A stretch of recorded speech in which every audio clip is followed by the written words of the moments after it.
For today's video mga katito, pumunta nga pala kami dito sa Ichiran Ramen para matikman yung Paris Overload na tinda nila. Joke lang mga katito, pumunta nga pala kami dito para matikman yung the best ramen sa Japan.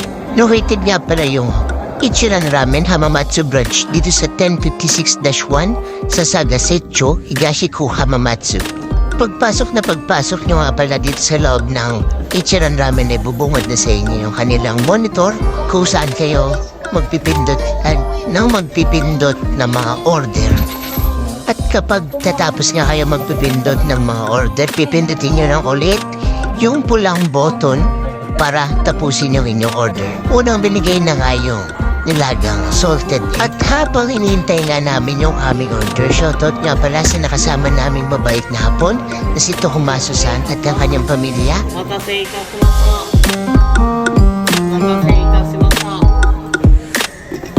At kaya naman pala pinipilahan ng Ichiran Ramen ay dahil sa napakasarap na sabaw at meron kang choices ng noodles kung gaano ka soft at kung gaano ka firm.